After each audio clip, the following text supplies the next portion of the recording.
ndingati pakusimele because inini challenge ndita kuti ndite worry now ndikuti iye ndakamubvunza kuti when will I expect response nobva nditi by the end of today rauti musi wandakaita iwoyo saka haakazondipa response. Then the following day manera acho ndobva ndazonzwa the following day Friday ndazonzwa naBelinda kuti hanzi anga ari off kwakasebasa saka vandita maybe that vanokupa response saka nezuro Monday they were just quiet but Belinda futi akanditi hanzi anga ari busy nemainterviews here.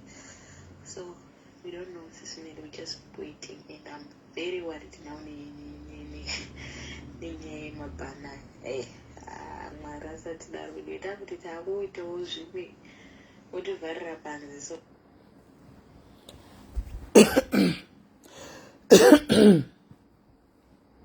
Mamkase, guys, Mamkase. How are you guys? Timbotaura timboonesana vanhu vakawanda vabatikana nenyaya izvinhu zvabuda izvi saka timboonesana kune vakawanda vari kugadzirira kubuda kuenda kune dzimwe nyika nekudidi hatizivi kati tionesana kuti zvichiri worth it here guys kuenda kuUK kana uchinzi usauye nemhuri yako. Is it still worth it pafeya chako chaiko? Toda kuti tionesane. Mondirega nsanda nevoice guys, nsanda nevoice rangu rotonetsa kudzoka because chikosoro ina handigoni kudya chinhu chisina chilisi. Saka uchikosora apapa kudya futi woisa zvechilisi chichanetsa kupera because ndinoda chilisi nemwoyo wangu wese. Saka tati timboonesana guys pano zvakanaka, timbonzwawo pfungwa dzakasiyana. Mutemo waibuda guys nesuro ndofunga makazvinzwa. Regai ndikutsvagirei ndikuverengerei. Tionesane kuti zvichiri worth it here izvi, nokuti vazhinji vanhu vangu vachidoti vana kuti life yevana ite zviri nani kunze uko handiti.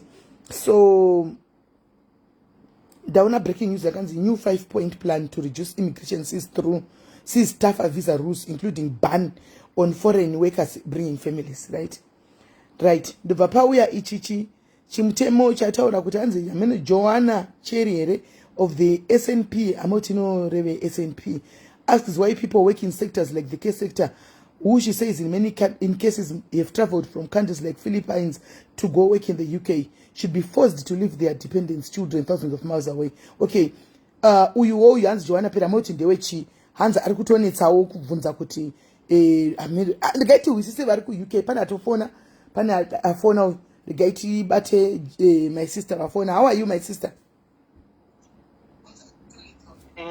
SIS MELLY. Makadi. Ndiriponda mandatodzima live yenyu kuti titaure. Because vanhu vari kubatikana. Kubatikana vanhu tingabatikane zvedu asi kutaura chokwadi kune vanhu vakagara munyika munomu vanhu tisina mapepa uchitadza kuuya kuZimbabwe but unenge kuti njaa upenyu saka kuti uchinjire izvozvo nekuti hanzi mutemo wachinja ngatisanyebera naye kaona opportunity uya. Okay, muri kunzwa point iripo my sister. The UK, we are talking of UK specifically. Maggie, tikutaura nezve UK. Let's talk about the UK because ndo yabudisa mutemo yanditi. Yati iyo, macarers ese, anditika, ndofunga wevana vechikoro wakambotanga kubuda pekutanga. Kunze avafangu kuunza ma-dependents. Now, macarers ese, avakwanisa kuunza ma-dependents avo. Unless uchitambira marino kwanata 38,000 something or whatever pounds anditika per year. Of which we know kuti macarers Maria vaisviki ipapo unless vatora mamwe extra shifts somewhere else, right? Saka ndopa una apply as a leave in SIS MELLY. Okay, but not remember kuti zvinodependa nekuti wawana kosi rako rirechi. Kana wawana kosi rako risiri redomke unoenda kulifunse. Aiwa kachiro kanzi iwewe uri kushanda kuno kwa ubvumidzo kunza vana.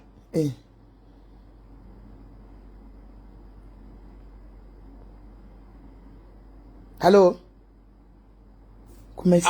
Ayanga inyarira mechi chaitika. Mangama nyarira dzokorodza. Aiwa poa network. Ndiri kuzama kuti kune vanokwanisa kuenda kuzvikoro opportunity chero ukauya ukasipozvoka upgrade mhuri yako inotozongouya chete.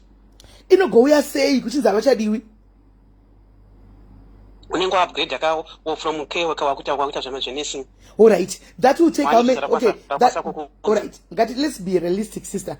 That will, for you to upgrade, and that will be in the next 3 or 4 years to graduate and open the vana. So for 4 years is. Do you think my marriage is gonna survive for 4 years? Because remember, you alone will be in the UK. Aiwa, no. Ndikuzvinzwisisa aiwa pamarriage zvapo panenge pane mawani.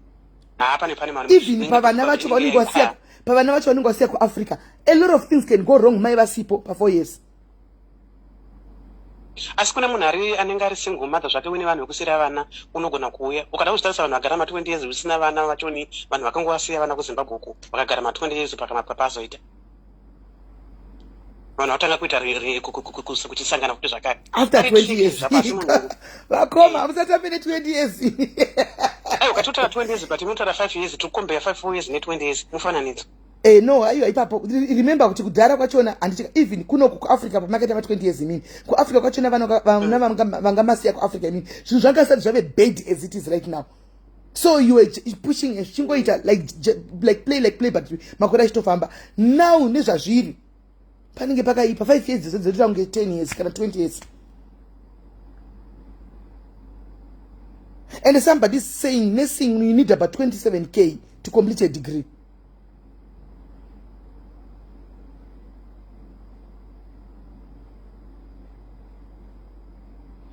Kola network yave iri kunetsa. Network yakola iri kunetsa. Network yakola iri kunetsa handizochi hatisi kumunzwa. Network yakola iri kunetsa. Right, it's not that bad. At least you have less expenses and you can save more money and go back home. Okay, toda kunzwa pfungwa dzenyu guys. Here we just sharing ideas. Remember, toda kunzwa pfungwa dzenyu because truly speaking jojoka vanhu vakawanda vanga vachiitira vana game rakawanda ranga tori pavana pafair cheko chekwamwari cheko chaiko vakadzi vakawanda ngari kusacrifice kuti no isusu takararama life dzedu handitika zvanga zvakanaka zvakaoma zvakanaka handiti maona so wava mukana wevanawo kuti vagonoitawo life iri nani vari somewhere the same way takaita George takabva kuZimbabwe zvinhu zvakaoma hanti tikauya muSA zvikambotiomera kuSA zvikasonaka tikararama life dzedu muSA now zvinhu zvakuenda zvichidhakwa ndiri kupa example handitika takutiwo vana votizawo voenda kuma-European countries vonoraramawo zviri nani ikoko zvikanetsa vachingoenda vakadaro handiwana but now that vana vachakwanisi kuti vaende nevarume poitwa sei imi muri kuonawo sei muri kupaonawo sei hanzi itai zvekufona tisakanganisa network. I think it's better you call. Right, Mamo, how are you? Mamoyo. Hello. Yes, how are you? Are you still online? Yes, I am. I'm good. How are you? I'm well. Right. Yes. I think Mitemo yacho, to be honest, and this is kuti hangu chairi kuomeserwa kudai chini asi takuda kutaurirana pachokwadi chaipo tisinganyeperani zvinhu zvacho zvaoma kunoko nursing yachona kuti uye like zvachitaurwa nalast caller kuti unogona kuuya wobva wazoupgrada wobva waenda kunoita nursing yachona haishisiri sezvekudhara zviya vemunomu vachona vaakubhadhara futi nursing yachona saka if you are an international student vanenge vachitoda mafees kubhadhara kunotaurwa nevemunomu ndepekuti vanenge vachipuhwa mastudents non avanozoita repay back kana vawana vapedza vakushanda saka iwewe as an international student mari yako fees yako pamberi then toita nursing yedu and wapedza waqualifya threshold yavakaisa ezvinezvi is 38,000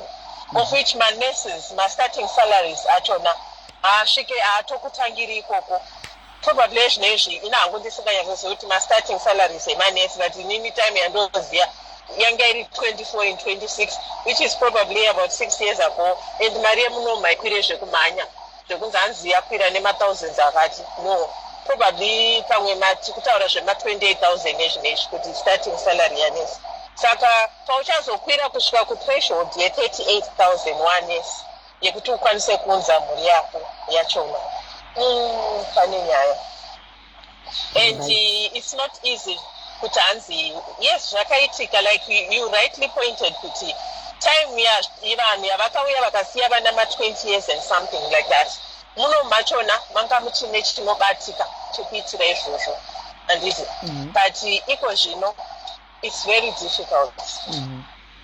Right. Hatisi kuti vanhu vasauye and people should get us right.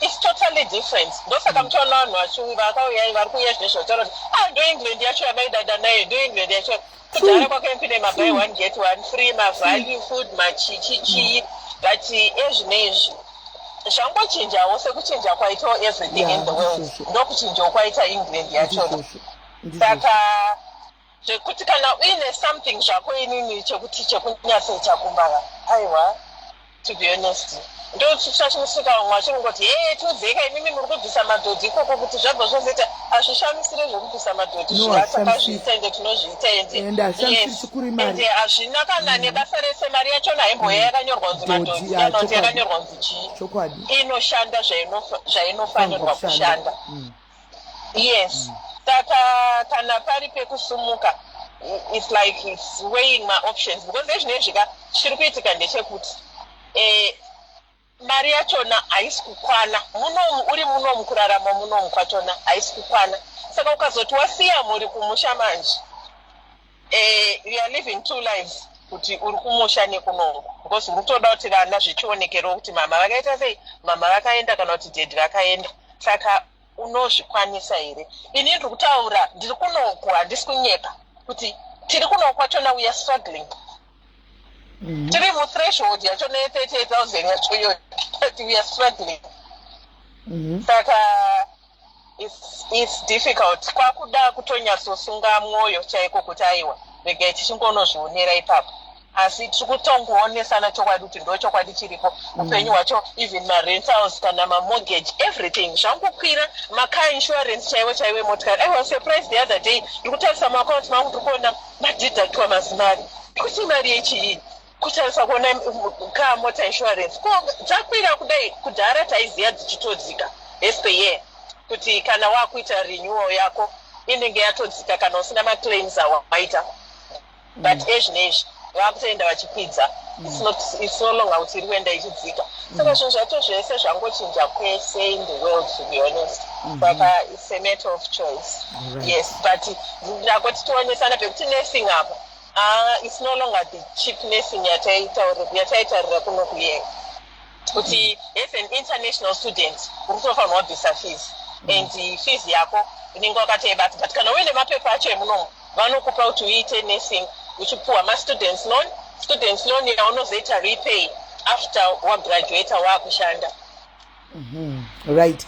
Thank you very much caller valid points there rega timbonza vamwe but papoint yamataura yekuti kana let's say munhu auya ega asiya muri kuafrica achishanda unozozvigona here I think zvine zvitori nani that way ndichitarisa hangu like tichidiscussa uri one muri kuno it's better because ndogara mu1 room ndagara mu1 room mangu ndichibhadhara hangu kamari kangu kakoma imwe yese chikafu chemunhu 1 pewiki chaipo 50 pounds inogona kukwanira uri munhu 1 then imwe mari yanongochitambira pira kwemwedzi uchitumira pavana kuafrica I think you can manage 50 pounds chaiyo hatidi kunyeperana kudhara taizadza zitroli ne50 pounds but 50 pounds ezvinezvi a carrier bag but kana uri one per week you can survive if you are alone per week you can survive unopedza vhiki so kana uchitambira kema kanakira kuti unodya kubasa futi unoenda unodya breakfast yako kubasa wobva wadya kubasa wabva wadya sapa yako saka unogona kuzviita sei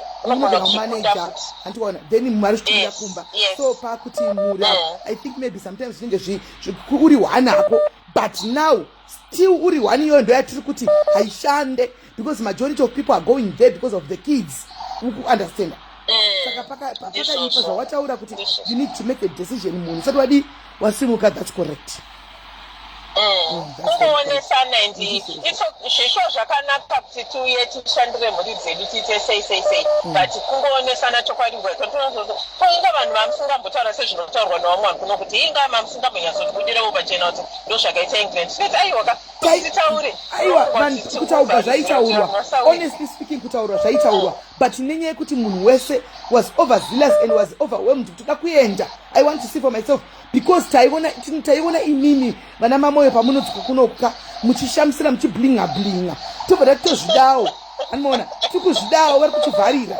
anoona but zvaitaurwa ndo paseya zvaitaurwa right, thank you very much timbotora makozi ari kuwandisa timbotorawo vamwe. Okay mamoyo, thank you so much. Bye. Pakaipa guys, tiri kuonesana tika mwene mwari kuenda pfungwa dzake guys, handiti let's not take it personal. Mwene mwari kuenda pfungwa dzake tichionesana kuti poitwa sei, handitika so far team diaspora ndo iri pamberi yakalidha iri kufona, handitika rega itinzwe team Africa fona iwo team diaspora team Africa fona iwo mutipo pfungwa dzenyu. Hello my sister, mamuka sei? Tamuka mamuka sei? Tamuka. Asi tingoti zvona munhu kwese kwaenda umboshaya pekutangira vatati munhu waona kutomboti wataona visa racho uchiregedza nekuti ndikuregera kuti vanhu muraisi kuuya ndoona pasingaite pari kundirambira angu. Saka poitwa sei winimi pfungwa dzenyu, what do you think should happen? Because matauriro enyu achavhura vanhu vakawanda pfungwa, vanhu vakawanda vakawana mavisa, unogona kuiva usikomboskoshanda mukana wawanawo yosizvokuda uri kuitira kuti family kwangosingoshandawo nguva yawashandawo ukasika kudzokera kufamily yako asi unenge wambosevhawo mari. Right, ndo pane triki pati papapa futi zvakare, handiti kamuchiti imimi mumboshandawo unganze mari imimi period yamunofunga kuti mari inogona kunge yaunganidzwa lese munhu akwira auya, handika iperiod yakadii yamunofunga kuti munhu anenge aunganidza zvimari zvake kuti azodzokera iperiod yakadini? Ukatoka kuti ngirikini semunhu anenge asiya yake mhuri ukangotoka kuti gore washanda chaizvo hauchada kusvika pekugara pakakura unosvika ugara wakana muwaniro mako. Wotsvaga kunana up north uko kunenge kwakachipa so that kuti mari achaziperere murendi. Okay, ko takubvapo let's talk about wasiya unenge wasiya vana kunoko, wasiya let's say umwe ari married wasiya kana murume kunoko, do you think kuti zvichafamba zvakanaka ipapo gore rese uri ku UK usina kuya kuona kuti zviri kufamba sei? Haikona uchikwanisa kumbodzokera kumba hakuna kuna kutombodzokerawo iye murume wacho kana iwe uri kushandawo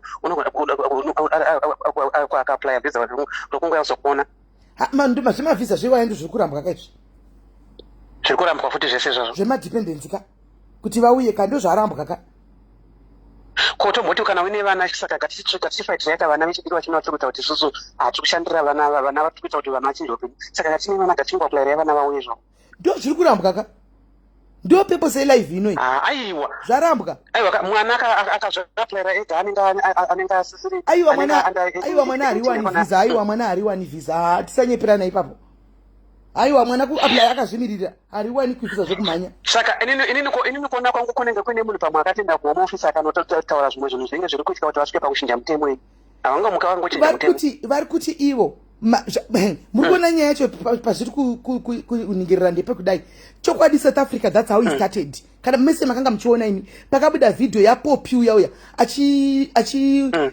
achiundura mukadzi wekuZimbabwe muhospital achiti why don't you go and give birth in your country, why here muri kuswamba mahospitals edu vanhu vedu vemuno South Africa vasina place ninge makadzara maforeigners muchingozvara. Ndo zvataugwa neUK yo. UK iri kuti mahospitals edu azara nevanhu vekunze madependents aya ndo azara vanhu vemuno yapiwa neUK kuti mazara pose pose vanhu vekwedu muno vakushaya maprivileges because of ande vanhu ava vasi kushanda madependents anzi ari kuya asingashandi hani maona saka vari kutikanga muchinja kana vakamboita pawodrashi zvekuti vakauya vakambopinza maEU apinda haikona vakazongochinja kuti vanenge vakona kuti vawandisa tiri kutaura vanhu vakanga vanese mugandara wati muiso zvedu vanhu vatema saka pakangooma handiti maona pakatooma saka vatochinja kuti varunguva I don't know but pakatooma vanochinja anytime vanochinja chero nguva vatochinja hanzi kutanga spring hatizivi kuti spring yacho kutanga ndi muna March wosaka mutemo unotanga muna March saka vanhu vane vana vavo before March because ukangoti March chete vatotanga ndi March pakaipa. But kuuya kwacho nekuri tricky kana watotanga uchinja mutemo wacho vanogona kuti kana kutanga kuti vanhu vakapinda nguva yakati kwanzi chakati inenge yato waste futi zvakaitika kuma iyo yakanga akapinda ikona vakatanga kuti vapinda vagara vakangotanga ngonzi zvona kana wanga usati wakwanisa 10 years munyika muno mudzokera munyika kwenyu. Handisi munoona. Vanongochinja lakini saka inini zvandinongoona panyaya izvika kana uine uchiri kukwanisa kuwana mari yako release labor kuSouth Africa kana kuZimbabwe uine business rako kuti uri kuwana mari yekuti unosara kuma 300 kana 200 uchikwanisa kurarama nemhuri, there's no need. Plus hatisoda kuda tibva tavharana kuti haikuzi UK hakusisina mumwe anenge achitambudzika hasi munhu wese anenge achitambudzika. Aiwa pani vatu vavamukomenti kanzi kola kana pana first kola pana second kola afona zvikanzati kwanzi kwai kana tistruggle isi titori right struggle wega. Ndofana kuzvimiririra zvakafanana nezvo ndokuzoona achati hanzi torai second job handiti ndiri mapepa right now asi ndinenge ndakaregister another agent ndiri kushanda kucare home kunursing home but ndanga ndakajera zvimaliving but guess what mari yandiri kubatirwa ndobatirwa almost 400 pounds because of second job handisiri kutombokollecta mari. Saka unosara uine chichero kada kuti hanzi ndoita mabasa mairi dzimwe watoita mabasa mairi wangoshandira taxi. Right, maita basa kula rigaichimbonzwa vamwe pakaipa. Aiwa inzwai vamwe. Pakaipa hapana kumira mushe. Right. UK, hello. Hi, SIS MELLY. Hi, how are you? Yeah, I'm okay. Munoziva chinonetsa ndechekuti vanhu vakawanda vakakwereta mari dzekutenga makosi. Okay. So munhu pamunhu akauya 3 months ago. Saka munhu uyu ari kutomboita repay malona aya akatora. Saka kuti achizokwanisa futi kunza mhuri, it's going to be a problem. So I think even pamwe anenge akatorwa loan yake kana kuti nasisi vake vanenge vari muUK, sisi vake vanenge kuda kubhadharawo loan iyoyo because vakasaibhadhara things credit yavo inokanganisika muUK imomo. So probably zvavanongokwanisa kuita ndezvekuti votongoshanda because mari dzadzoda kubhadhara because makosi aya aidhura ma 10,000 vamwe ndokunzwa kuti vakabhadhara ma 10,000. Saka probably vanhu vasiri kukwanisa kutongoshanda vachidzokera kuZimbabwe vachinoona vana vavo o vakutongoisa. Hold on caller. Hanzi naDoris Mapudzi vanhu muri kuchemera hanti makati kwafumuka. It's true. Nai tikunyepa here kuti UK right now iyafanana nembari. Aishikola don. Tikunyepa here guys kuti makosi aya kwainda kwazara maZimbabwe kachiti yafanana nembari. Hatireri kuti yafanana nembari kushata kana kuti kudini. Tikureva kuti mazariro aita maZimbabweans mu UK kwatofanana nekumbari. And it's true, but at this kuchema we are weighing and we are having a conversation here to show people what things go fungwa dzevanhu. Hapana munhu amboburitsa musodzi D. Taura nyaya sezvairi. Hakuna munhu aburitsa musodzi my sister, but tikuonesana but that one is a fact. Animona kuti UK kwazara vanhu makosi ari kupinda daily ari kupinda makosi zvasvika pakuti iyo UK isvike pakuti hatichadi ma dependents anti ndokuwanda kwevanhu vari kubva kunze kwenyika. UK yacho wani iyo yatokonfirma zvatikutaura kuti kunenge kwaita kumbari. It's confirming by tightening the laws kuti ma dependents azarisa muno zvipatara zvazara kureva kuti kwa flood. Am I lying? It's true. Right, hello UK. Hello. Yes brother, how are you? Fine, how are you? Muripa live? Yes. All right, no, let's see dango pauka contribution. Kungoti chimwe chatofanira kusakangana ndechekuti I think this situation yavepo. Isusu takazviunzira tega futi. Of course. This was part of an ongoing investigation yanga ichiitwa. Yes. Taking into note. Yes. Vanhu vacho vemaCOS vangozara vasi kushanda. Exactly. Vasi pamabasa. Thank you. Nenyaya yema0 hours. Thank you. It's not only Zimbabwe, of course, that affected. I think it's across. Munyika dzese dziri kupinda. Yes. So you find with most of my companies, especially pane mutemo waiswa kuti my companies akuunza vanhu nemaCOS wakuregulatwa neCQC, meaning kuti company ichangounzi kuti munhu akunza neCOS. Muri kunzwa here guys, hold on brother, hold on, that's a very important point yamukutaura. Ndokumbira kuti mutiwedzerei volume zvakare volume yenyu mapanzwa here apa guys. But imi muchiri kutenga makosi mapanzwa here apa. Ndoda kuti mudzokorodze zvakare hanzvadzi zvamataura. Dzokorodzai. Ndachiti pane point yakazoiswa yekuti usati COS yakupiwa in conjunction neCQC, meaning company neCQC vakufanira kuonesana kuti munhu achiitwa issue COS ma-hours ari guaranteed and ari certified kuti aripo. Saka you know kuti mutemo kuti uisiwe, we know the reason why waisiwa because right. Vakuuya Batai makadaro hanzvadzi. Batai kwanza hamusinyatsonzwika. Hanzvadzi vari kuti before kosi iri wanga uchiripiwa kana kuritenga uchitaura nemuridzi weagency chete idhiri renyu ramaita muri 2. Now after zvabvondoka zvezviri kuitika izvi handitika hauchakwanisi kupiwa kosi nemunhu weagency muri 2. Vave kushanda neCQC handitika mitemo ndofuka ndiwe makambani kana maorganizations ekuUK ikoko handitika. Saka meaning to say ukatenga kosi iwewe unogona ngotenga kosi ukanyura CQC handitika inoti makosi atengeswi iwe atengeswa unogona ende unogona amene muri kupanzikise apa mozvitora nepfungwa dzamoda. But this is a very important point kutaurwa nabrother pafone apa. Enderai mberi. Right, saka ndo zvandachitaura kuti izvo zvinongokuradzira kuti problem haisiri kuti vaisa mutemo waisirwa because of zviri kuitika. Saka tisu tazvicreatira a problem and now we are now suffering because of this very same problem. Saka ikuno zvakunzi kana wakuda kuuya ya decision yako kuti kana uchiuya ziva kuti uri kuuya uri wega vana vakusara. Saka it's now decision yakuitwa individually pamunhu kuti iko zvino kana nda kuenda kuUK fuchi I think zvichaita kuti mukana yacho ivhurike futi, but zvasiyana nani nekuti mukana wacho wavepo but ya decision yako iwewe as an individual kuti ndoenda ndega here vana vosara kana kuti uchazozvionawo umwe musi wazofunga kuti uchazozvifambisa sei. But I think we have put this upon ourselves. And I know with time still that system will be abused again. But daitangochinja kuti ma-systems nema-opportunities atinongotapiwa kuti tizame kuwashandisawo to the best of abilities. Because it's very sad for me kuti pane vanhu vachiri kutambura, like Kola ambotaura kuti pane vanhu vakatora zvikwereti vachiri kubhadhara zvikwereti I mean vane zvikwereti zvakasiya kuAfrica but kuno haana kana basa. Ende vanhu ava vasi kukwanisa kana kutaura, umwe anotonyara kutaura kuti aiwa zvinhu zvakaoma kuti mabasa hakuna vakangogara vangodi. Saka isituation yatazviunzira tega and it's sad and I hope zvichangoti zvichaita nani with time nekuti zviri kuoma kwese. Right.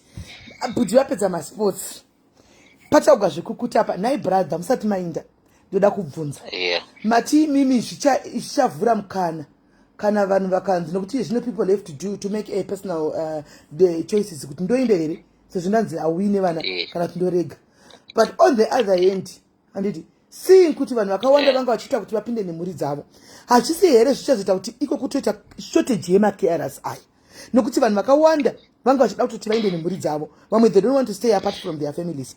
Saka hachizoita here kuti zvikirete shortage hombe ikoko kumacarers vana kuti kana mutemo wadai I can't come alone. Kati murume woti kumukadzi you cannot go alone pasina mhuri ine handikwanisi kugara ndega iwo sipo pasina vana nochengetwa nani, you need to be here. Hazviita here kuti kuzoita shortage hombe chaiyo because this is affecting nyika sedziri kudi dzikuenda apa neBrexit pakaita shortage hombe chaiko what is going to happen? Yes, saka shortage of course inongo yacreatwa, shortage will be there.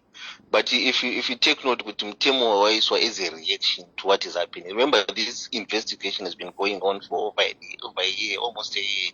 Yema-COS vanhu vasina ma-hours, vanhu vari kupinda vachitiza, vamwe vari kusiya mabasa. Saka zvinhu zvakawanda zviri kuitika.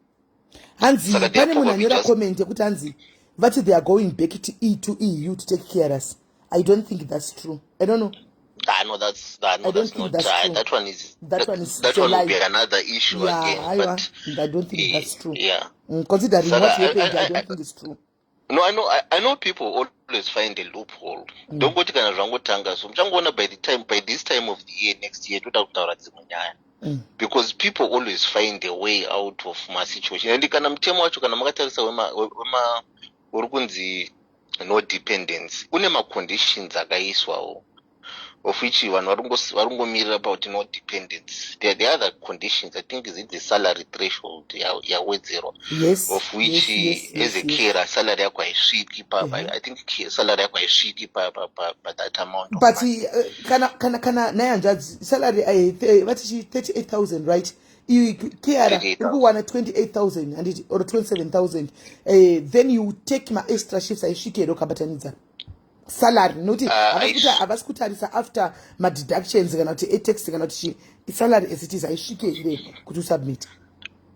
Right, aisviki because vanoti kana uchitora second job should be the same job yaurikuita iyoyo, right? And you're doing a maximum of 20 hours. You cannot exceed 20 hours. So calculate 20 hours and already your salary you can achieve full 37.5 hours irupa 28 irupa 27,000.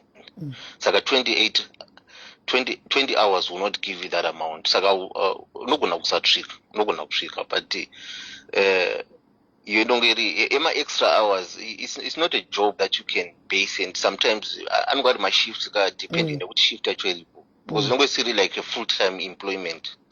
Second job will always be on availability of shifts of which is some care companies avasikutoda kuti utore that shift, and then also consider kuti company yauri kushandira ine overtime, right? Saka unogona kuwana overtime sometimes inozoita kuti ukanganise the other job. Saka you cannot base kuti ndine second job ichakupa guarantee of a salary every time. Aumbowani ma hours ako according to kuti unongochida kuwawana sei. Right, hanzvadzi yangu, thank you very much. Nimuono wenyu wakanaka kudai hanzvadzi David. Thank you very much. Thank you. Have a blessed day. Yeah, pakaipa guys, pakaipa. Right, Team Africa. Now you have to make a personal decision whether to take your money, buy COS, go to UK, but without your family. Kana kuti wait ako decision yako kuti you know what, ndogara zvangu muno and keep on doing what I was doing. Chinda zvakaenda. Hello UK this morning. Okay, mamukasei. Tamuka mamukasei. To be honest, nyaya yetinini kuona kwangu yatsvigwa kunyanya nevanhu West Africa. The way Nigerians have been abusing my visa, especially my student visa, vachimba vauya nemhuri. Ende zvakonzera mastrain kuhealthcare. Mushamwari yangu wandinoshanda naye akauya nemwana anga ari mucheche ane 3 months, vangoita fever, saka ndofunga ndokupanika ndovamhanya naye kuhospital. Anambogara 7 hours antimeka. Achidzoka akatirwa nebill re3,000 and she had a visitor's visa akatodzoka basa ari pana mai vake. So I think these are the things vari kutry kukepa kuti iwo kwaya nevana vako 4 namai vana vakutopinda musystem handiti kuti kuchikoro mahara vanofanira kuenda kuchikoro vakarwara varikufanira kuenda kuhospital. So I think these are the things kuri kuita mastrain more than anything kuona kwangu, because vana ava vapuwa mabenefits ekunzi child benefit kana chii, but izvozvo zvekuti kuchikoro mahara and also healthcare inenge yamahara. So I think these are the things kwanyanya kuita mastrain kwava kuti iwe uchiya ushandire mhuri yako uchiona zvekuita nekuti uzodzoka. I know kuti chagona kuita debate because muno manoita value family life. So whether or not this can be applied upon, but iyo yenyaya yekuti vanhu vakawanda especially kuNigeria ndizoti vakaabuse iwo mastudent visa iwayo nenyaya yekuti vanobva vaya nemhuri votoestablisha vachizotsvaka mamapathway like brother zvavataura kuti but havasivo voga, hasi manigerians oga, even nesuwo tachingozviita munhu wese anga angopinda anti munhu anga rimwena nemhuri yake, munhu anga rimwena nemhuri yake kana munhu anga angopinda. Isusu kuma-COS, to be honest, vanhu vari kubva vadi vauya. Saka ini ndikuona ikoko kuti kuma-education neku-healthcare, because kuma-benefits avako ikoko ndokuri kunyanya kukonzeresa, I guess, in my view, kuti look, munhu anouya umva ada kuti operation, umva ada chi, what's going on. Saka izvozvo ndofanira zvikukonzeresa. Remember kuti vanaka vabereki vavo havasi kuclaima ma-benefits. Saka any expense inenge yakuitika inenge yakuenda ku-taxpayer. saka that's my view. Kufunga kwangu kuti vanhu vari kuabhisa system.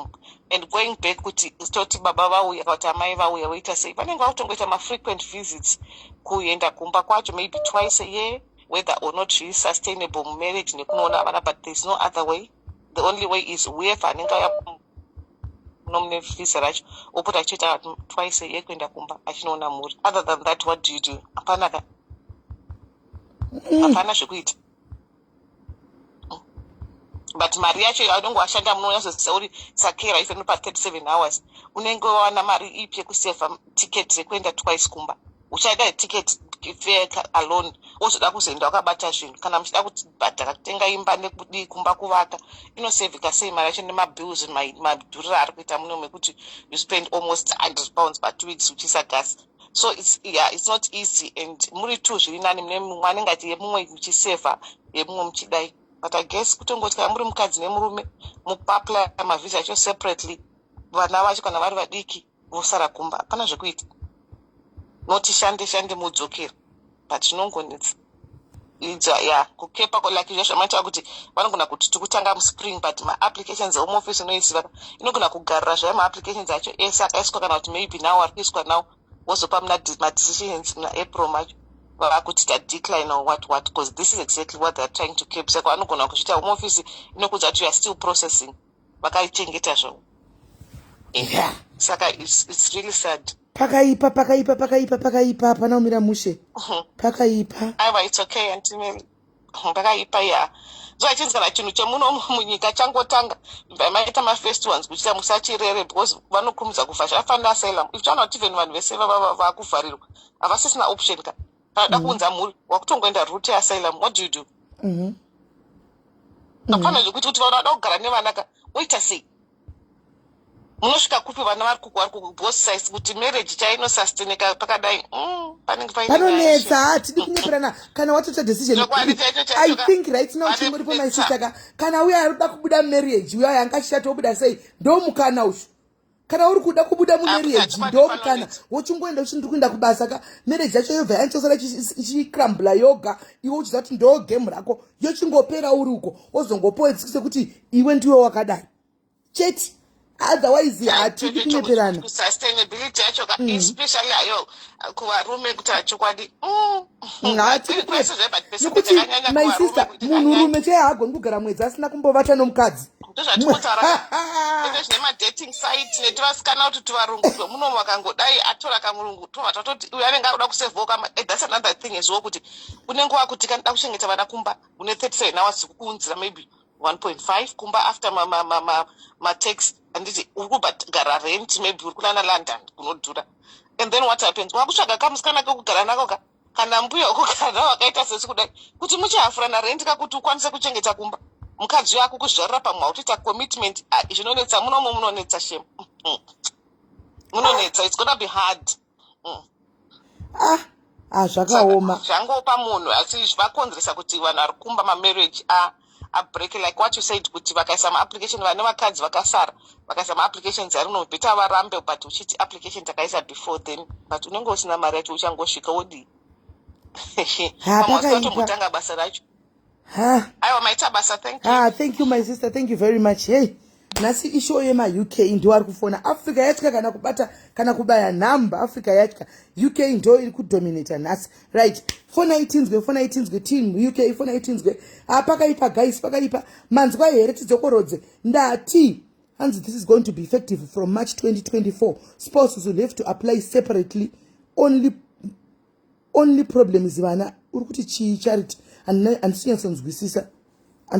This is going to be effective from March, and kuti zvichatanga March andika zvinhu zviri kutanga March 2024. Spouses will have to apply separately. Kureva kuti varume vacha-applya vega here pasina vana. Muri kureva kuti kudikwe chirungu chachona chinomboita kwakachiti njenga. Muri kuti chiko fonai my sister tinzwe. Vari UK, please help me, my son ada kuyako. I'm a single mother of 2. Guys, to meet up with all the booze, you know that 2 salaries, they end up actually I'm up. Ndo zvandiri kutaura zimclebek kuti pakaipa because zvese zvinotori nema consequences. Right, for instance, ngatitasei kwese. For instance, baba vati indai henyu let's say uri married handitika une vana baba vati chindai amai munoshanda handitika muchidzoka imini muchigara ikoko mai vainda paya vakunoshanda handitika vari 1 vari ikoko handitika haungati washanda 2 months kuti ndakudzokera kumbashi hazvidaro unozodzokerawo kumba kana pa6 months handitika pa6 months apa baba vanenge vakukwira kakawanda maiwo kana vari vaya vari loose canon vasagoni kuzvibata kuuk ikokoko handimaona vanenge vationawo chidhara chavo chimurungu chavanenge kutodiwo vakutombokwenyana nacho handimazviona kana chimunigeria kana kuti handimaona chimunigeria onoyo chikari chimurungu chinenge chine mukadzi wachonawo pachadistroyeka mafamilies apa guys pachadistroyeka zvakawanda vediwe handimaona medzisiro mai vatotunakigwa nechikomba chavoko vakutosukanga mamhuriwo babawo and then vana decision guys pangodiwa decision chaicho ndo yangodiwa handimaona so pakutodiwa decision apa kuti vanhu moita sei because pakatoipa pakutodiwa decision pakatoipa baba uchivatumira mari vari kumusha kunoko mari inenge ichidliwa nemagirlfriends pakaipa kazi ngatitaurei chokwadi let's say the truth and shame the devil baba unenge uchitumira mari maybe every month kutumira 600 pounds 700 pounds vanenge vachitotadza vanhu kubhawa nevakazoti ndiri mhene handimaona ndiri mhene vachitobudisa guys hapana kumira mushi. Hi my sister. Hello sis Melly. Muri say Yes, beautiful. Doctor, this place is not easy. It's not easy on your own. I've been here for some time, but good job, everyone. It's not possible. As you can't have one job. This is from a 9 to 5, but we also do have private clients that we have to go to. You have to master the game. Not if you master the game, you have to have 2 jobs or 3. Kuti unyaso patama bills, unyaso chengeta vana and whatever, and then you can save. And I'm watching Good Morning Live at the present moment. They're discussing migration plan. Government outlines aim to cut numbers. So it's affecting a lot of people, and it's affecting people. And it's not easy. They have to work. They have to work and do my side jobs on the side. Right. That's the plan. Right. Thank you very much, sister. Thank you very much for your opinion. And it's not easy. Kuno kukuti unge uri wega. Unwa kuto master game chachiona kuti watch master change game kuti zvinyacho balance zvichienderana. Andimaona. Hanzi hande ikuna sisiruka na right. Dei zvanga zviri easy pinky. Tikutaura UK because ndiyo ine mikana right now. Dzimwe nyika hadzina mikana. UK ndio yakavhura ma COS. Saka tikutaura nezvayo because ndo kwapinda vanhu vakawanda because of mikana iripo. Handiti dei America kana kuti island yanga ine mikana iyoyo. Handiti munhu wese angadei tichitodiveta route kuti rega ndinde hangu kupi ku island, rega ndinde hangu kupi ku America, but akuendwe zvekumhanya, akuende zvekumhanya. That's a fact. Hello. Yes, mamuka say. This is Melly there, is it? Yes. Yeah, ndanga ndichingoda kungoti Melly zvanditongotaurawo zvangu ndezvekuti pane group ratakatomboinda ririkutobudisa vamwe vanhu vachiti mavhisa akutanga kutorivhekwa izvo. It's true. It's true. That one is true. Kune vanhu vakanda kaenda kumavhisa, mapassport ari kudzoka asina mavhisa ari kutorambwa. Kwete ema-dependence ka. Kwete ema-dependence. Ema-dependence mune rimwe group so. Ndakanzwa ema-care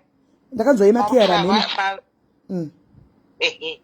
Ndandiri kufunga inini zvandinenge ndakaona ndezvekuti siwo takafunza iwe ndo richadhisaidha kuti yapo inopinda here kana kuti haisi kupinda just before iyi mutemo waiswa usati waiwa effective ndo wakatotanga kutosika vanhu kudhara vakabata COS ravakauya naro vakutanga kutoinvestigata COS, then kune vamwe vanhu vakanotsvaka matendent visa using ma-COS akauya zviri straight vakagrandwa pavisa.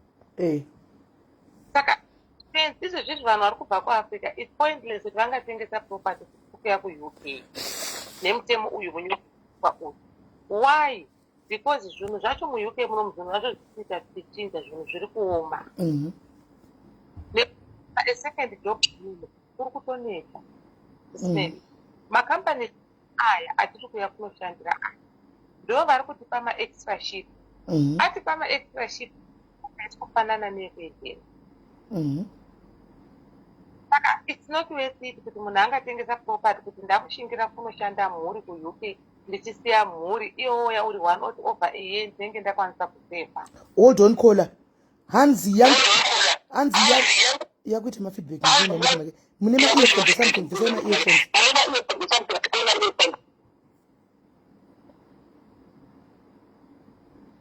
Hanzi naIV yangu passport yakadzoswa kuvisa uko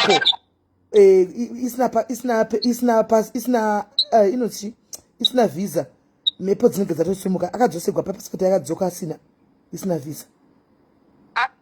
Akapinda sei ndo mubvunzo COS rakakarivana sei? I don't know. Angonyora comment. COS racho ravakauya naro riri kucontributwa kugrandwa kwevhizwa kwedependent nekuti mamwe macompanies mahombeka vane vanhu vari kutonoklema madependent visa. Mavhisa ari kudzoka after 5 days chaivo because unenge wakazvisina kana mubvunzo.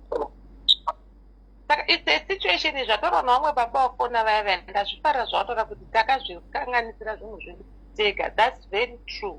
Because vanhu vakawanda SIS MELLY muno muuk havana mabasa, vakauya nemaCOS ekutenga asina ma-hours. One. Secondly, kuswicha kwavo haisi futi nyore nekuti vanenge vachida 6 months working experience. Iwo una kana pawati washanda since wakauya, saka hazvibudi baSIS MELLY.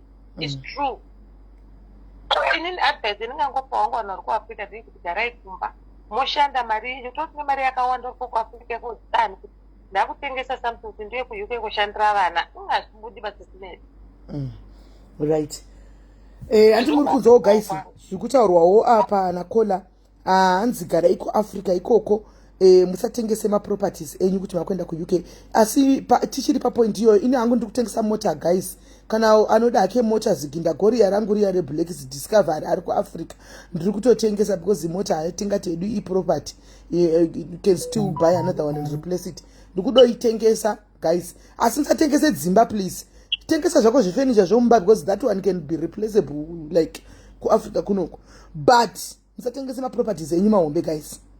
Fair izvo I've always told you musatengese maproperties enyu mahombe. Never ever, be it a stand, be it a house, never sell that house or a stand kuti ndakwenda kudiaspora.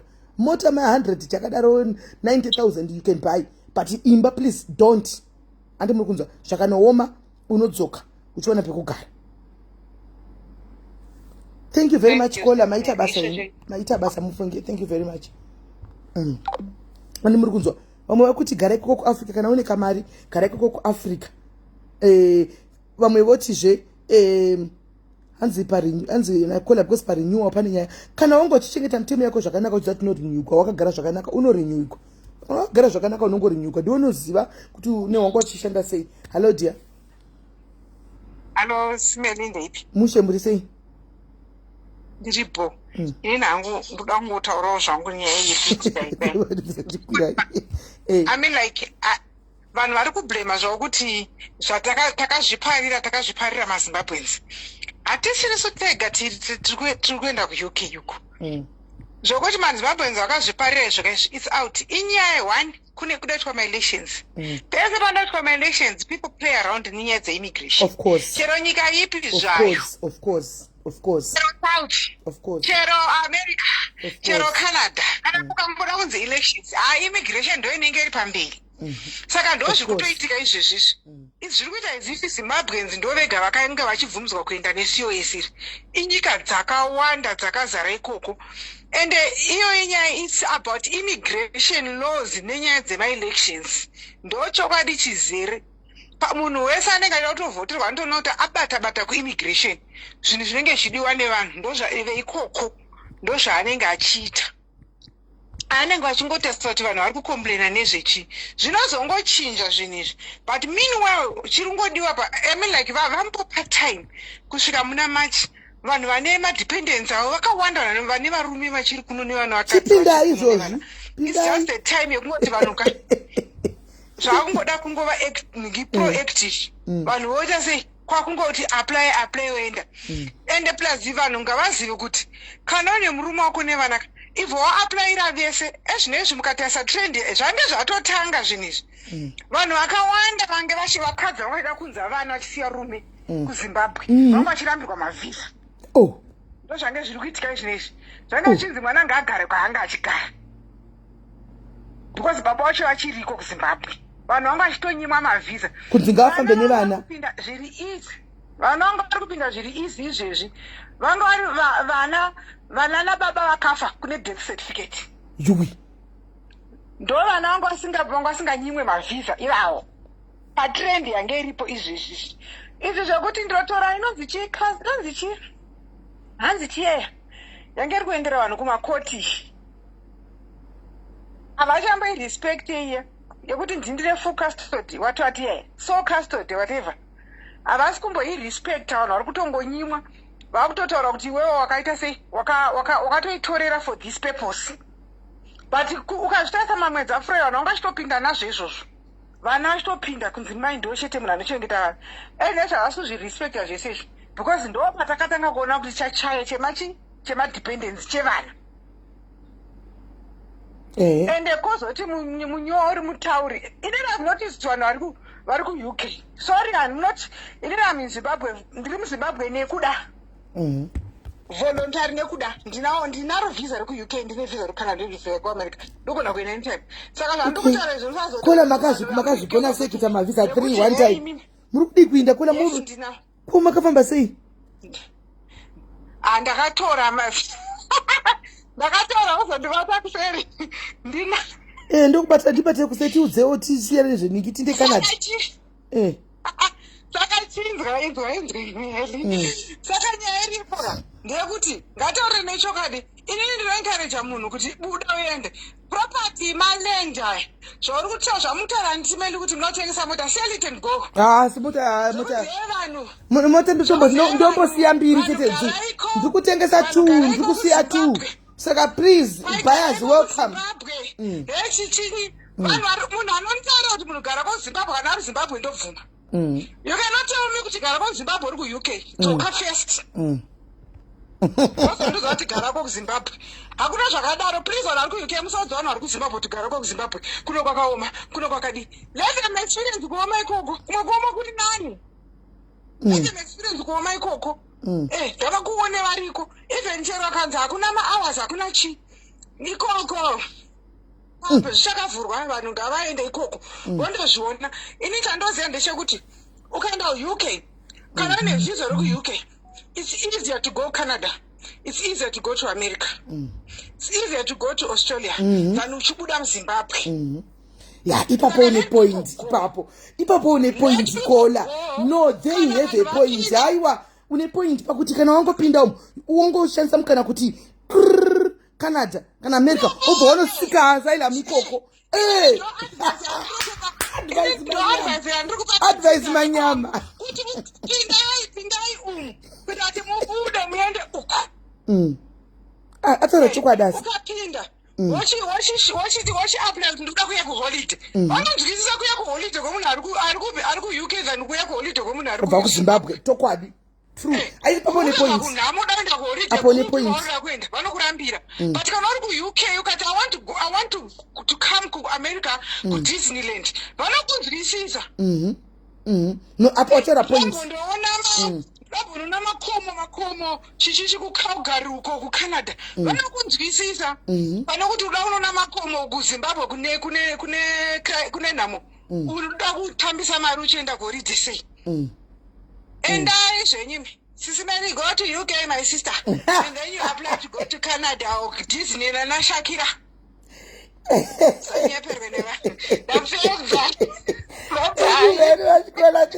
asi guys pazvose zvaatauraka point iripo guys tichida kutaura chokwadi tisingadi kuinda pasaidika onai wapinda hako muuk watishandeshande zve5 months watishandeshande zve5 months zvako wobva wati ndichamboenda kupi kuholiday yeAmerica waona mari yetiketi ka woenda kuamerica unozvinyuri canada vari kuwana mapepa fast unopinda muasylum sika muasylum camp watopedza vanhu vari kupinda muasylum camp kucanada uko vari kungorova ma7-8 months vatove nemapepa maimwana ane point ipapo shuwa nokuti visa rinenge zvezvaaeasy pane kutanga kuti ubve kuafrica uchienda kucanada zvinenge zvakati omei hanimaona chero une mapepa ekupi kana kuti ekupi haibudi zvekumhanya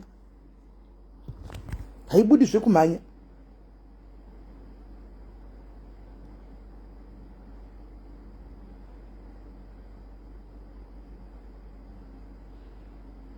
haibudi zvekumhanya hatidi kunyeperana haibudi zvekumhanya hameno guys regai tione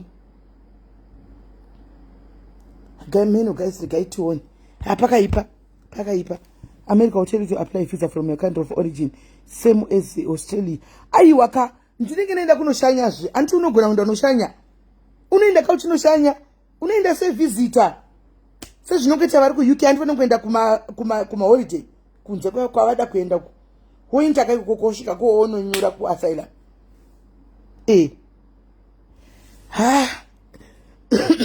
pakaipa guys hande itinzwe saka guys kwanzi hanzi how do I call in taisa number 1 ndikandidzoseresa number saka nyaya iri apa ndeye kudai it's a personal decision now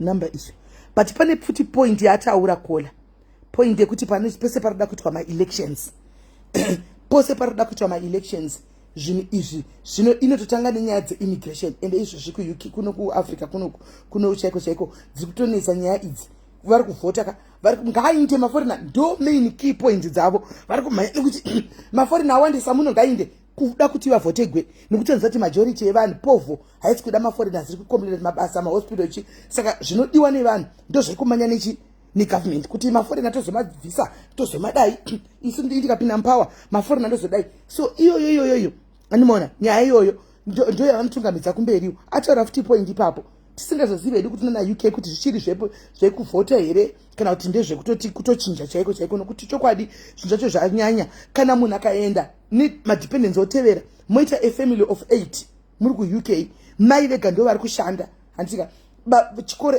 vanani vachinda mahara baba havasi kushanda vatoti ndaya kuzodla mari yaMitemo ndakumbotsiva kuafrica vandai vashandi vakagara vosvika vanogara pamba ofichi mabasa anenge achiwanikwa kuti unotsvaira murodhi ariko kuti uinde kunana Tesco kunoshanda mabasa ariko uinde kunana Tekeloti kunoshanda Amazon anenge ariko kumawarehouse munhu hadi hanimaona isimbe oti ndombozorora ndakagara ndichiona Britain handika ofichi hapana chaunenge uchimboona kana uri dependent ndacho wauya wakagara noti hauna kana mari yako hakuna nguva yekumbosora uchimbotendera kuti ndinoona Britain what is there to see chikutoda kuendera kunoona varume ngadangonaiwa maground ebhora ndozvika zvinhu zvaangadangoona maground ebhora chimwe chii chaangati ku-UK ndoda kunoona hanimaona chii ngataurei chokwadi guys saka isimbi yababa kai iri kudhipenda namai motiwo kana nemiwo economy chaicho ye-UK ingazvigamuchira here ingazvibvuma kuti chigara hako mari yemukadzi yoshoma iyoyo muchingoparapata pamwe munenge muri 2 rooms apa muri 9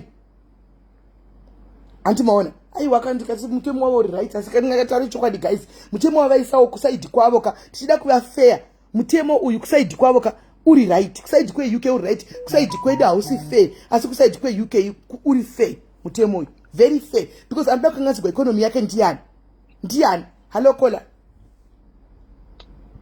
sis Mitemo right musho iwe profile picture abodo vediwe hayi hanzvadzi kumati isa marowa nekadzi right endelea chinzwe pa WhatsApp okay nyaya iripo ndeyekuti zviri kunyanya kupushidzwa nenyaya yema-elections ma-politicians anowanzoshandisa nyaya ye-immigration pama-elections because vanoziva kuti ma-locals akavenga ma-foreigners saka zvinovapa vote yes that's a factor but the truth ndeyekuti net migration yakakurisa as compared kune mamakore yakaita more than I don't know kuingiza kwayakaita handiti right so number 3 zvatakaita isusu zvekuti takavhura macompanies twekukiyakiya twakaunza vanhu vakawanda ku-UK vasina ma-hours handiti saka at the end of the day is the name yezitai kunzi UK yakukanganiswa kuti iri kuita more days labor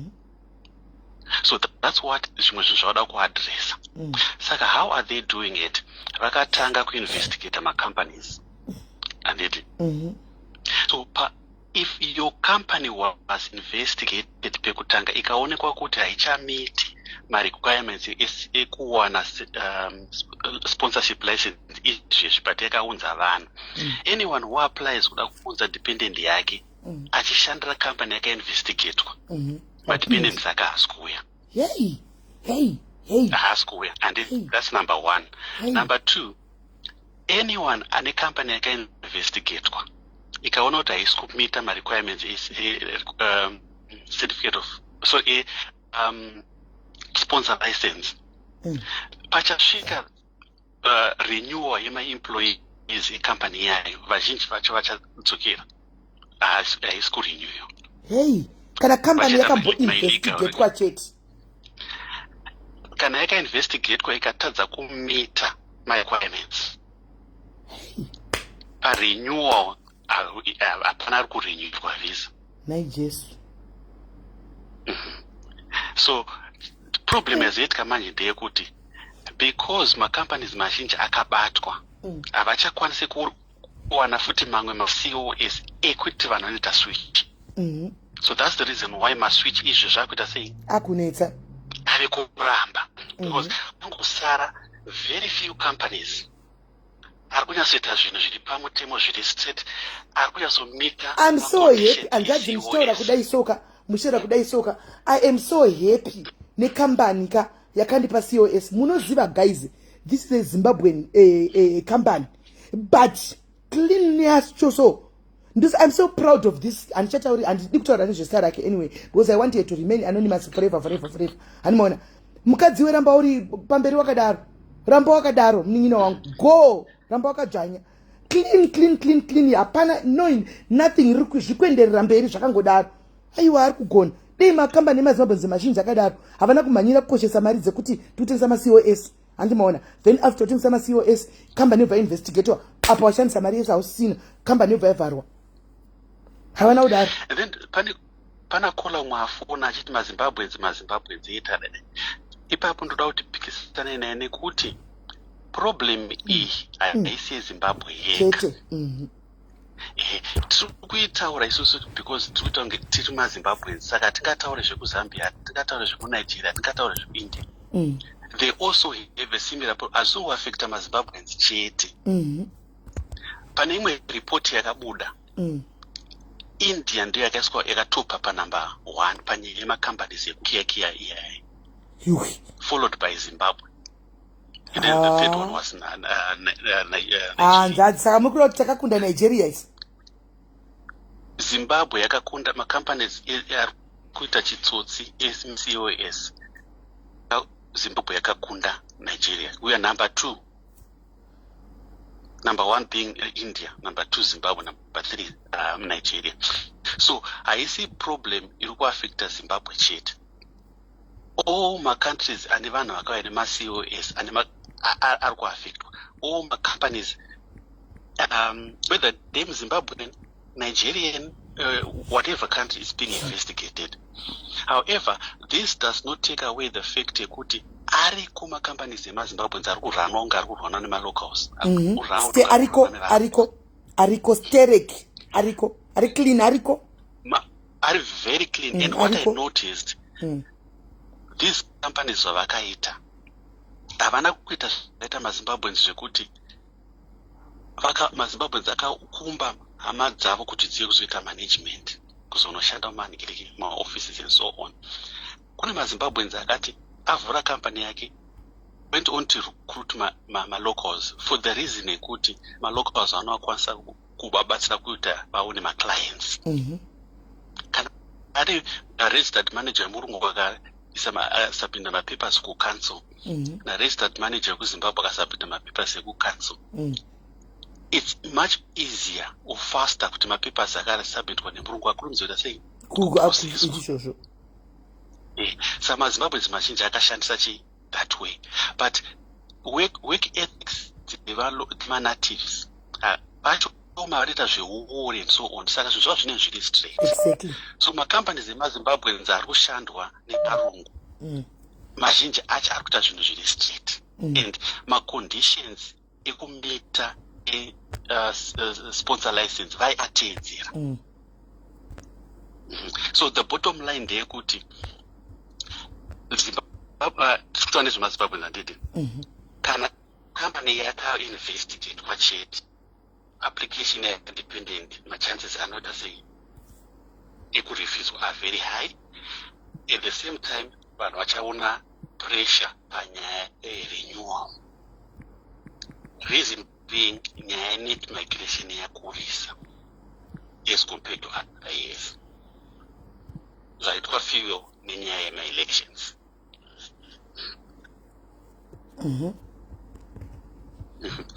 And ini ndapedza hangu contribution yangu. Hey, yeah, thank you very much my brother, thank you very much. Tiri kudzidza, regai tione.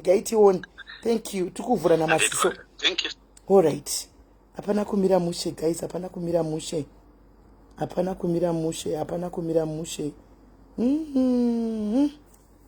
Yeah. Hanzi, kana uine kamba, munoona zvakanakira malive information we are getting it slow tasingatozivi.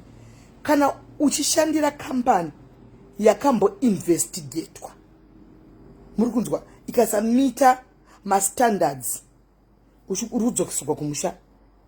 Kana uchishandira company yakambo investigatewa ikasamita standard, andisi maona uri kusazogona kuapply renewal, you can't even switch because zvaku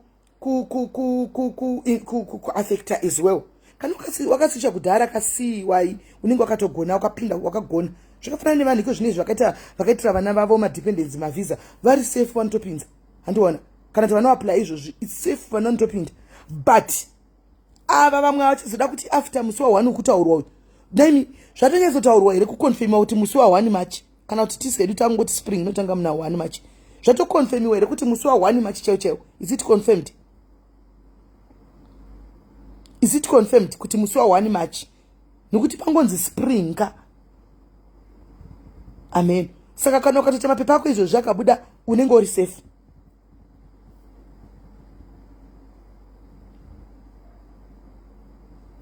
Animaona unenge uri safe.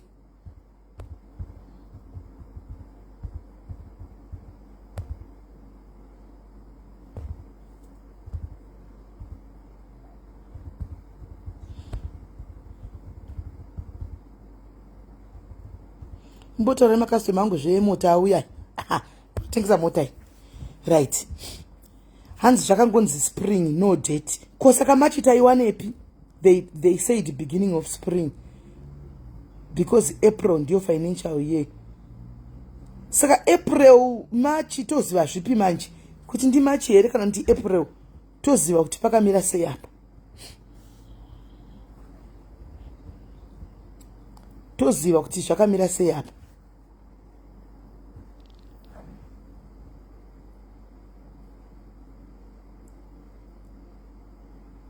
Hanzi yes nathanda nehanda March my employer akata nesuzumu after the announcement. Hanzi they said March 20. Vanyora pachi papi na imwana waro nitangona pangonzi spring. Okay, March is the beginning. Okay, March is the beginning of spring. All right. Okay. Saka vanhu vangosadhetire kuti March nokuti vati is the beginning of spring. Saka guys, inzwai munzwe zvinhu izvi zvatochinja. Iwewe kana wangu vari kuda kutenga course, paita ma key points akawanda. Chirega ndikuonese iwo zvina understand from this life. Anditi paita ma key points akati wandei. Kana uri kuda kutenga course, chitanga kuziva chinhu 1. Munhu akutengesera course hashandi oga, ave kushanda neCQC, ndizvo CQC, governing body inoona nezvemakera. Saka unogona kutenga, handizoti governing body iyi makosi haatengeswi, anti munonzwa. Saka ukazoona uchinzi uri kutenga course woziva kuti there is something wrong, nokuti CQC iyo CQC yacho kana yave involved zvinoti zvinhu zvinenge zvangofungwa kuti zvitwe negwara. Gwara ndere kuti haufungwa kutenga COS. Saka kana wakubuditsa mari yako hamuna kuti ndirikugona kutsanangura here vanhu vari kuuk ndizvo here zvandinotaura panapa. Kana wakutenga mari uzive kuti iwin or lose, igambling, because unogona ngotorerwawo mari pakashayiwa chinouya, unogona ngorohwa bhegi ende chinobuda hapana. Right, edese kana uchiti efree yacho hapachina, saka ukwira kuti CQCE iri kuti atengeswe hazvo ma 10,000, ndizvo zvakureva.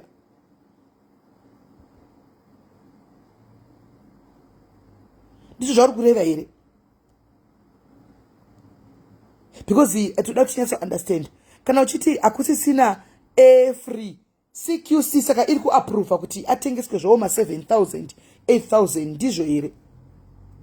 Ngatifambidzane tiwisani, toda kutohwisisawo ipapa. Right. Hello mkoma.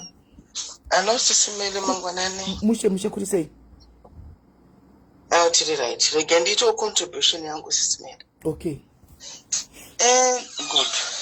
Nyaya yema-COS SIS MELLY, like ku UK, vanogara ku UK, in winter chembere dzedu dzinofa, handiti manzwa. Vana vafikwa winter flu, chembere dzinofa. Tichirawo tichi macarers anoita mashoma. Even kana nursing home chaimo, chembere dzinofa, vanoluza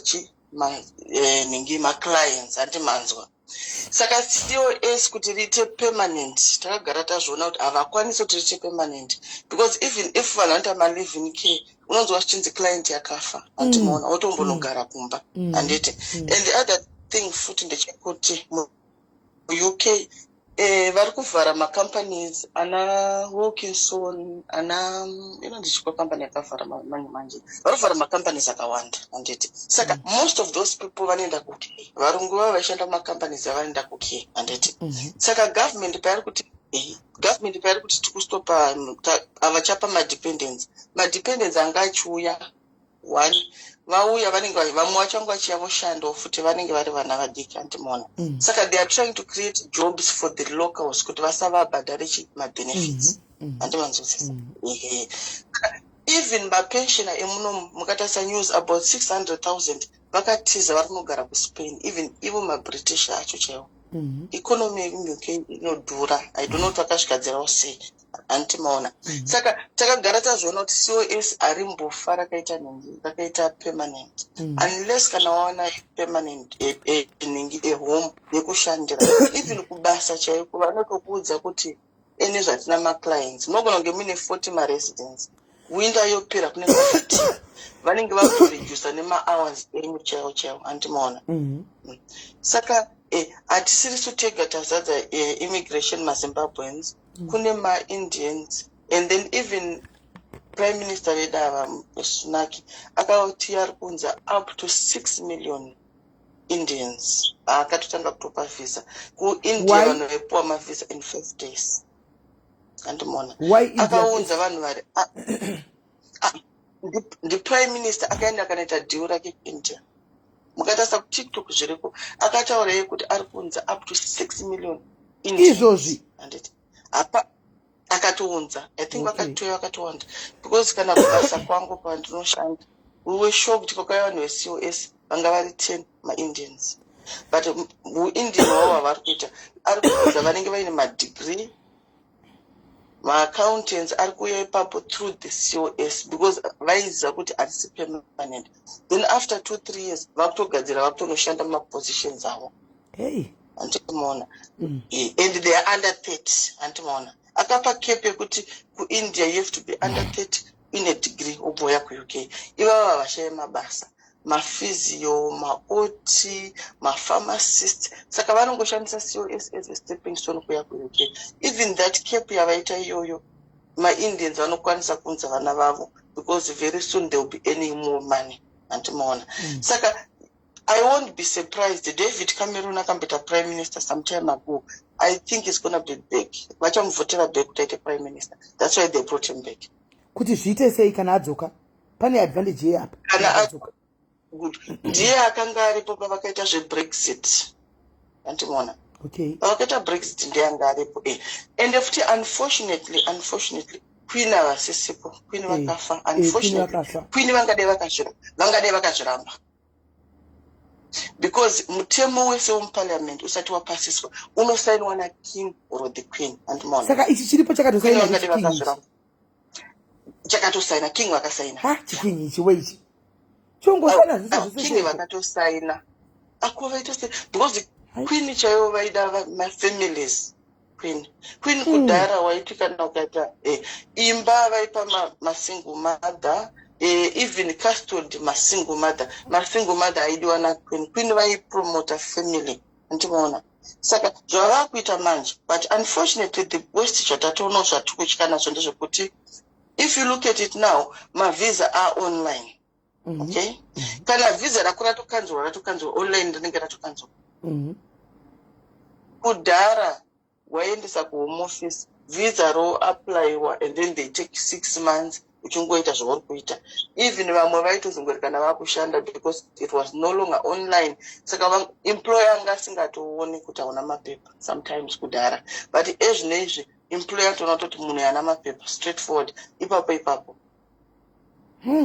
kudhara yes kudhara indakaikuno kudhara simel taita 3-4 jobs taita 3-4 jobs ezvinezvi mabasa akusisina even vana vedu chaivo mabritish vana vedu varikazvo mabritish vari kungashaya mabasa mauniversity students vanoshaya mabasa why because kudhara vaita uk iyoyo vobva vanoshanda mumashops munana asta vari kuuya maCOS vari kunzwa madependents avo auya then they are integrating vari kunoshanda kunana asta kunana nhingi kunana tesco kwesoko andimaona saka government havasi kuda izvozvo because macompanies mazhinji ari kufara saka since macompanies ari kufara even mabanks chaiwo ana Barclays vari kuvhara mabranches and everything is now online mabanks else I think they closed like kudhara we used to have a bank in about 3-4-5 miles not anymore like for example Barclays are in Manchester they are like 5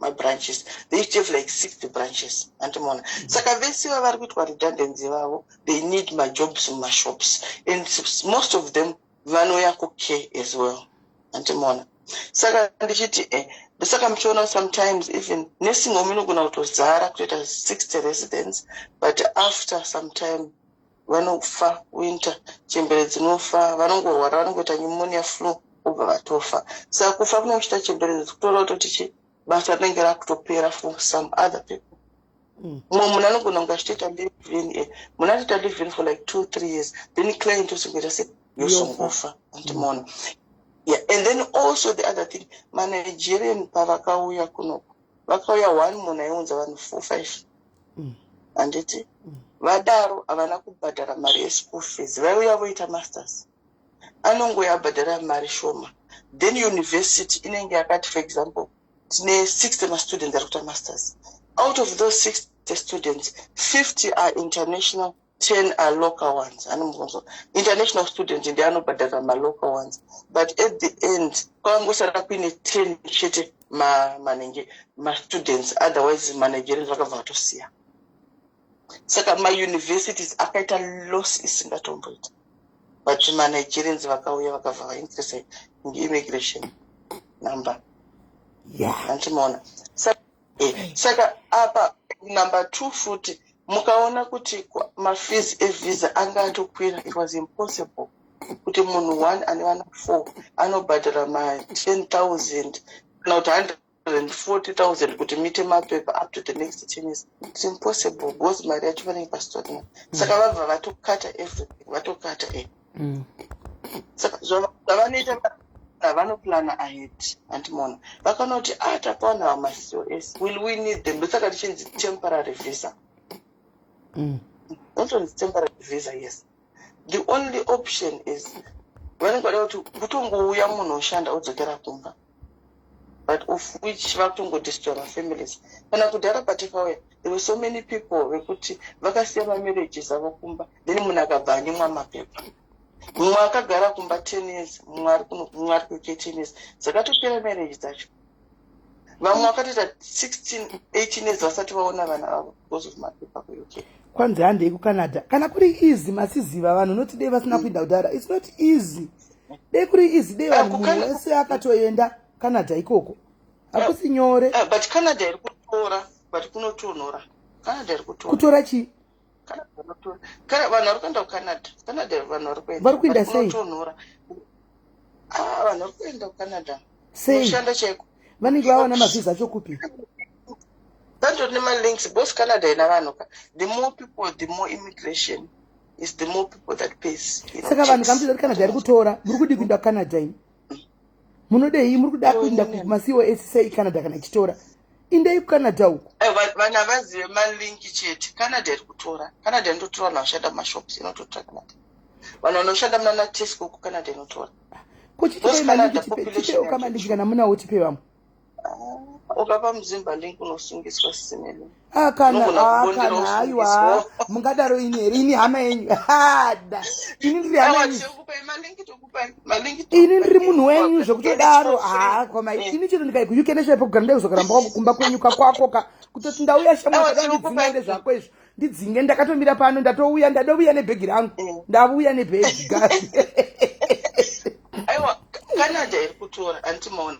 Saka disadvantage andazoona manje even muchikoro vana vawanda. Saka what it means vanofanira kuita sekuvaka chimuchikoro. Because I remember mwana wangu asati ndazvara ndine nhumbi mwana wangu pane pachikoro paanodzidza vanga vene one class vane kuno kwafanira kudzidza vari 24-25. I think now they are like 30. Vaka increase a number anditi vabva vaedera another class. Saka vakato extenda chikoro vakatoita maclass extra kuti vana vaite se vakwane. Saka it comes again on NHS these days for smear test ndakabhukwa ka1 it has been cancelled 6 times because of demand. My services azara anditi yes kune overflow kuma services but the other part chavasi kutaura ndechekuti foreigners anobhadhira tax. Havasi kutotora nyaya tax because tisi build the economy yeUK. Foreigners. But vanotaura only immigration but havasi kutaura nyaya yematax. Andimaona kuti ningi zvese zvinhu zvazvo zviri biased. Zviri biased. Uye angada kuti munhu achisika asylum now it's very difficult.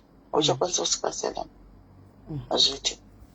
Because vakuda kuendesa vanhu kuRwanda.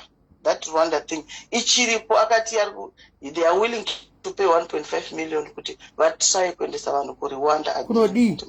Saka it's a asylum seekers anogara kuRwanda. Aiwa, asylum seekers. Kuti vabve kuUK vaende kuRwanda? Yes. Saka munhu anenge asika asylum. Saka kuti kana waenda kuRwanda kwacho nono.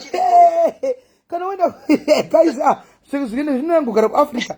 Kana wakuendesa kuRwanda uchibva kuUK kuti unoita asylum seeker kuRwanda. Guys, aiwa kana Rwanda. And so long the point ndekuti wabuda munyika mako mauri kuti kutisa takuisa kuRwanda. Zvakafanana nokunzi kuiswa asylum kubva muSouth Africa kunoiswa kuMalawi. Hazviiti guys. Why vakabuda muEuropean Union before? European Union vaiva manikidza kuti vaaccept inonzi Section 8. Section 8 it's right to family. Antimaona. Saka ezvinezvi UK yazvimirira yega. Hapana chavakwesena kuti Section 8 yefamily. Asi UK isadaro zvainoganga vanhu kuRwanda. Ndozvavari kuita. But looking at it vanhu vakangwara vakaenda kune dzimwe nyika vakanoba mari vakainvesta munyika mavo. Isusu vedu vanoba uya voenda kunoinvesta kumaslay queen. Unoona kuti malevu echo akatosiyana. Shosho mungatibira mari kuZimbabwe uko emaroad nechii kugovernment kuti muinveste kumaslay queen muchitengera maslay queen dzimba dzinodhura muchidini instead kuti muinveste zvikuitwawo nedzimwe nyika muchitora vanhu maforeign akazara kuMalawi kuZimbabwe kuMalawi ivatorewo munoisa kuMozambique kana ambulance. Hapana kana fire brigade, hapana kana Rwanda. Nai ngavatore maforeigner akazara kuMalawi chichi vanoisa kuMozambique. Do you know what SIS MELLY in Dakar 2001 and kuya kwandakaita ndakatongopush kuona baba wangu since enda ku UK Zimbabwe never be the same. Zimbabwe economy is going into the bin in the UK and even up to now look at to not ask mama toona future sure because kuno even kana kutonza vana it's good for their future. But manje vakuti vharira kwese hopefully but I think this bill has been passed in parliament. King Charles wakarisaina. because kudhara vane mamabhills avaida kuita but queen vairamba kusaina right no vaitaura kuti iwe ndine commonwealth. Yes, I have a right to protect commonwealth queen. Ndosaka even Zimbabwe vanoida sterek even kana kuti ninge mugabe akambotibuditsa mucommonwealth Zimbabwe vanoida. Even my doctors want to put kana ndine Zimbabwean staff, even my nurse, it's a very good shift. They are very hard working and hopefully vanogona kuzozvichinja but handifungi. Hopefully because king vatosaina. Dai king angasina kusaina angasingaupasisi. It will be only rumors and then that's it. Saka vari kuuya nema-COS and the other thing chandakaona SIS-MELLY vanhu vakaenda nema-COS vakatanga kunoripota macompanies. Ma-COS anga ari macompany akawanda handitika. Saka employer akatora vakawandisa. Out of those employees vanhu vairipota. Pandakauya one day ndichipfuura pa-immigration pa-airport nevanhu we were shocked. Pane munhu vanhu 2 vakarambidzwa kupinda. Vaitochema why? Because pavanga vaenda kuholiday ma-COS visa akabva atokanzwa. Why? Handimokonzwa. Employer anga atomesana ne-immigration. Employer akasaka immigration vachibva kuholiday kuti vapinde tikanzi it has been cancelled. Yes, revoked. Saka ivo vakaenda nema-COS guys, let me tell you one advice, a piece of advice. Musanyanya kugara muchingobhuruka muchiflya muchienda for no reason. Unosvika pa-airport obvonzi it's revoked and you have no rights. Ningeto goodbye. Saka please be careful. Moyatoziva kuti ningi immigration COS yenyu riri right here company yenyu haina kurevokwa. Saka macompanies anga akawandisa sterek but now ari kuita chipera because ese ari kungorevokwa ese. Handimona. Saka izvozvo shuwa maswitch akutonetsa kuwana, kusina maswitch akunetsa kuwana maswitch. Ende yato imwe BP yemunhu handimona. Saka hopefully vakauya munomu motongonamata uzofamba. Kana maita stress, please find someone to talk to. This country in a depression. In a depression, Find someone to talk to. Musazongo the stress muri mega. Just find someone to talk to. Life yofamba. Munongogara muri 3 muchishare. Life ichitofamba. Zvogara full house. Aikwani mari yacho aikwani ikosa aikwani kuti munhu agare full house azviti. Chokwadi. Marent ari kudhura 1.2 1.3 rent uri 1 azviti. Motogara makawanda ende kana waita stress please speak to someone. Kana wanetsana naemployer please speak to someone mugadzirisana. Zvekunoripota employer murikuzvifura in your foot, shooting yourself in the foot because isusu tave kunoku. Musaripota employer guys, murikuzvikuvadza. Don't zvinani mutaure naemployer wenyu. Taurai naemployer wenyu mugare pasi sefamily mutaure because if you are working now munoshanda muri family you must treat each other like a family. Saka zvinani mugare na employer munhu ambonza anogona pesi munhu akafanana nevagona tadza but instead yekumhanya kunoripota ku home office find a solution kuti mutaure because chokwadika you be shooting yourself in the foot zvatagona kona kuzvidhura gumbo cheko cheko. Achazoda COS ndimi kuti ndiwe sure uye anongocancelirwa license but anoramba ari mu UK. Anogoramba ari mu UK zvatopera kanzuro ende futi anogona kubariswa fine but hazvoaffect immigration status yake but iwe unenge waine COS apo une family. Can you imagine pane vanhu vari kutsvaga mani ngemaswitch apa munhu ane family unotoita depression mumba nevana. Saka problem ndeyekuti social service iri kuti kune government muri kuunza vanhu ava vana manje they are not safe because ma-COS ari kukanzurwa vamuwana kutoenda kuchikora usina kana bhutishetu kana havana they don't have the pounds and enezviwinda SIS-MELLY vana vedu vanopiwa ma-35 pounds jacket remwana rikabva zipi nhasi ndofanira kunomutengera rimwe izvozvi kuti aende kuchikora ainaro aine new jacket. Saka kuchikora anotarisa mwana wayo ane nhengeri ane magloves ari kupfeka zvinhu zviri warm handimona. Saka please vanenge vaine COS guys zvinogona kuita unogona kuzoramba later but kana wauya usauya uchigara one bedroom unongogara zvinoita uchisavha mari and for your next destination pana kola atauro kuti unogona kuya kuUK wogadzira kuenda kuCanada wogadzira kuenda kuAustralia. It's okay. Use UK as a stepping stone. True. Anditi kwa. True.